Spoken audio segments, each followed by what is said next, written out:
You know, if you want to be a monarch to live a long time, you've usually got to allow some kind of delegated authority.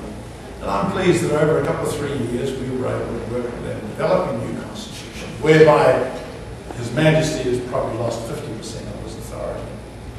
Hasn't lost as much as Queen Elizabeth and her predecessors lost, but it's coming down the scale, which in terms of these places is pretty important. And here, as always, you're trying to get the mix right.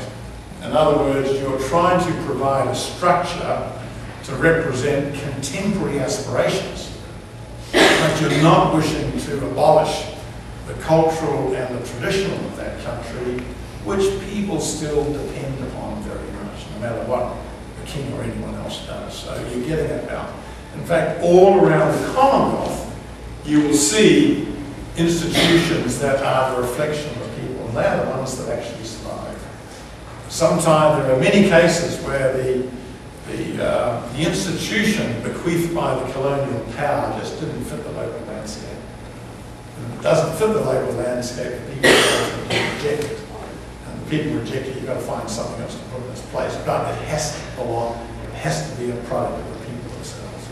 The people who build their own constitution, their own election system, their own institutions of state are the people that will defend them. If they've been given those, if they've been dropped in from above, they will not last. There's many examples of that. So working with other international organisations to us is very important. After 9/11, the Security Council passed a resolution 1373, which was all about what every state agreed to do in terms of terrorism. Deportation, extradition, money laundering, mechanisms, corruption, anti-corruption mechanisms, all these sort of things. Now, easy for this country, for my country, for many countries to implement those resolutions. For most of our small countries, it was a huge exercise. And I said to Kofi Annan, we, the Secretary, Commonwealth Secretary, we will undertake to assist all Commonwealth countries, especially the small ones.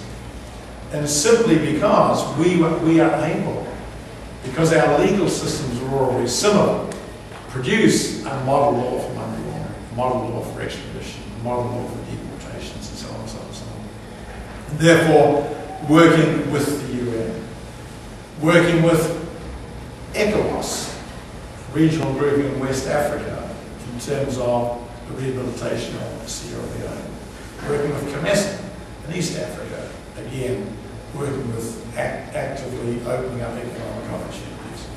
Working with NAPAD, which is the new economic development program for Africa, on building up capacity. And we're doing the same. But you cannot do it alone these days. You do have to work with others who are pretty much like-minded. And so it comes to the same issue. You've got to be up to date. You've got to be relevant to your membership, and you've got to be credible with what you're doing. Mr. Chairman, I think I've spoken enough. If I can answer the question, I'll be glad to do so. Do you have any questions? Yeah, the back one. Yeah, you mentioned about Zimbabwe, and I think one of the things that many people find particularly disappointing there has been the lack of words from neighbouring countries around Zimbabwe.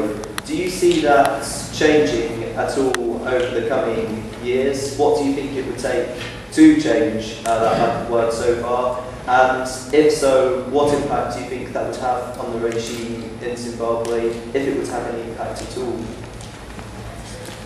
Well, you're always asking a lot of a neighbour to criticise a neighbour. Neighbours do not like criticising neighbours. And any solution to Zimbabwe is going to come from within ultimately. There is a limit to what others can do, as others have tried. We tried for 5 years to change the course of action in Zimbabwe. We failed. The UN tried, they failed. The IMF tried, they failed. The Americans tried, they failed. The United Kingdom tried, they failed. SADC tried, they failed. Everyone who's tried to do something has failed. And again, when you're living next door, you are dealing with someone who's always going to be your next door neighbour.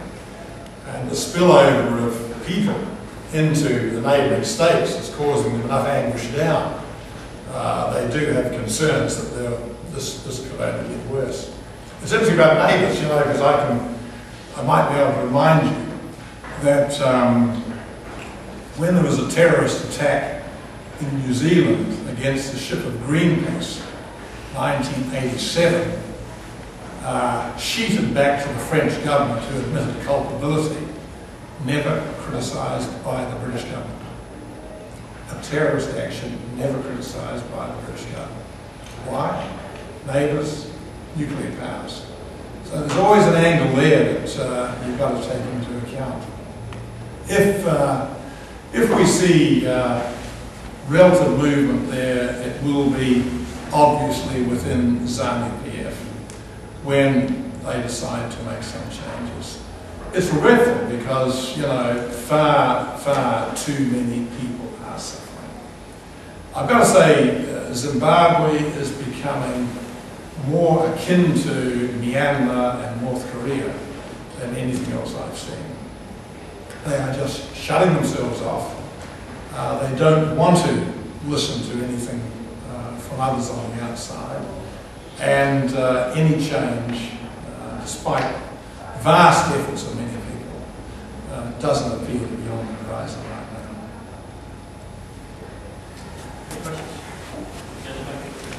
now. Yeah, how do you see the Commonwealth as responding concretely to humanitarian crises in the 21st century, specifically ones like in Myanmar, as you just mentioned? What role do you see the Commonwealth concretely playing in this amount from time to time? Yeah, it's a bit like a national disaster, a natural disaster as opposed to a man-made disaster. Is that no, we're not in that area. We don't have anywhere near the funds of the bank, the World Bank, or the UN. We do encourage our members to help where we think they could help. And we did that with the hurricanes in Grenada. We did it after the tsunami. We did send a medical team, volunteers, into Sri Lanka after the tsunami. We can be part of others, but we would not try and compete with the UN or any of the major disaster relief agencies.